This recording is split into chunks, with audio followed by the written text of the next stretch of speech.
Ma'am, neat U G ಬಗ್ಗೆ ಏನೋ update ಬಂದಿದೆಯಲ್ಲ, ಅದೇನೋ ಅರ್ಥನೇ ಆಗ್ತಾಯಿಲ್ಲ. ಮಕ್ಕಳು ನನ್ನ ಹತ್ರ ಬಂದು ಏನು ಕೇಳ್ತಿದ್ದಾರೆ, ಅದೇನೋ? ಅದೇನೆಂದರೆ, ಕಳೆದ ಬಾರಿ ನೀಟ್ ಎಕ್ಸಾಮ್ನಲ್ಲಿ ಆದಂತಹ ತೊಂದರೆಯನ್ನು ಪರಿಹರಿಸಲು ಈ ಬಾರಿ NTA ಆಧಾರ್ ಅಪ್ಡೇಟ್ ಮಾಡಬೇಕೆಂದು ಹೇಳಿದ್ದಾರೆ.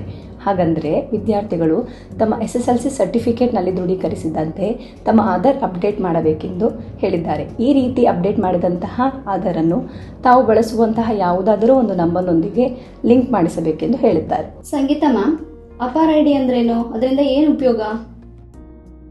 ಆಧಾರ್ ಕಾರ್ಡ್ ಎಂದರೆ ಇದು ಒಂದು ವಿದ್ಯಾರ್ಥಿಯ ಸ್ಕಾಲರ್ಶಿಪ್, ಬ್ಯಾಂಕ್, ಕ್ರೆಡಿಟ್ ಈ ಮೊದಲಾದ ಶೈಕ್ಷಣಿಕ ವಿವರಗಳನ್ನು ಒಳಗೊಂಡಿರುವ ಒಂದು ದಾಖಲಾತಿ ಪುಸ್ತಕ. ಇದು ಒಂದು ರೀತಿಯ ಡಿಜಿಟಲ್ ದಾಖಲಾತಿ ಪುಸ್ತಕ ಇದೆ ಆಧಾರ್ ಕಾರ್ಡ್. ಆಧಾರ್ ಕಾರ್ಡ್ ಪಡೆಯಲು ವಿದ್ಯಾರ್ಥಿಗಳು ತಮ್ಮ ಪೋಷಕರ ಅನುಮತಿ ಪತ್ರವನ್ನು ಶಾಲಾ ಕಚೇರಿಗೆ ದಾಖಲಿಸಿದಲ್ಲಿ ಶಾಲಾ ಕಚೇರಿಯವರು ಈ ಆಧಾರ್ ಕಾರ್ಡನ್ನು ನೀಡುತ್ತಾರೆ.